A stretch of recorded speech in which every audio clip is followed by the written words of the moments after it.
મોડાસામાં નગરપાલિકાની ટાઉન હોલની દિવાસલ ધરાશાયી થઈ એક ઘાયલ, અફરાતફરીનો માહોલ સર્જાયો. અરવલ્લી જિલ્લાના મુખ્ય મથક મોડાસામાં પાલિકા સંચાલિત ટાઉન હોલની કોમ્પ્લેક્સની પેરાફિટ દિવાલ અચાનક ધરાશાયી થતાં મોટી દુર્ઘટના સર્જાઈ હતી. દિવાલ તૂટી પડવાને કારણે નીચે આવેલી આશરે 6 જેટલી દુકાનોને નાનું મોટું નુકસાન પહોંચ્યું છે.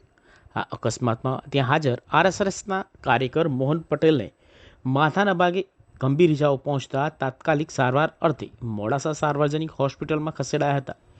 ઘટનાને પગલે સમગ્ર વિસ્તારમાં ભારે ભય અને દોડધામનો માહોલ સર્જાયો હતો. અવાજ સાંભળીને લોકો દુકાન અને રસ્તા ઉપર બહાર દોડી આવ્યા હતા. મોડાસા ટાઉન પોલીસ ઘટના સ્થળે પહોંચી સુરક્ષા વ્યવસ્થા સંભાળી હતી. જો કે મુખ્ય 4 રસ્તા વિસ્તારમાં કલાકો સુધી ભારે ટ્રાફિક જામ સર્જાયો હતો. શહેરની મધ્યમાં આવેલી સરકારી ઇમારતની આવી દયનીય સ્થિતિ અને પાલિકાની ઘોર બેદરકારી સામે આવતા સ્થાનિક નાગરિકોમાં ઉગ્ર રોષ જોવા મળ્યો હતો. લોકો દ્વારા જવાબદારો સામે કડક પગલાં ભરવાની માંગ કરી હતી. રિપોર્ટર અલ્પેશ ભાટિયા, અરવલ્લી. હું ડીઆર જાદવ, સીપીઆઈ એમના અરવલ્લી જિલ્લાના મંત્રી.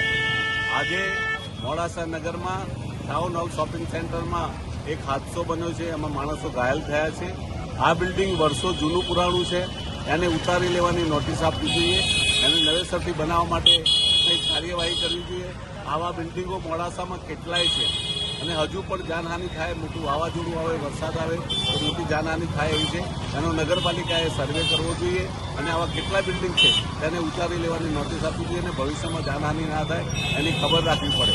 પણ નગરપાલિકાના વહીવટદારો એમની જે જૂની પુરાણી રીત છે એ પ્રમાણે જ્યારે તકલીફ થશે ત્યારે જ જાગશે. પહેલાં જાગવું પડે અને એ માટે પ્રજાની સુરક્ષાને ધ્યાનમાં રાખી તાત્કાલિક પગલાં લેવા. શું સાહેબ, અમે કેટલા જણ જાનહાનિ થઈ છે? જાનહાનિ નથી થઈ, પણ વાજી છે એમાં મોહનભાઈ પટેલ જે સંઘના પ્રવક્તા છે એમને આજે ઈજાઓ થઈ છે. એમને સાર્વજનિક હોસ્પિટલમાં 108માં લઈ જવામાં આવે.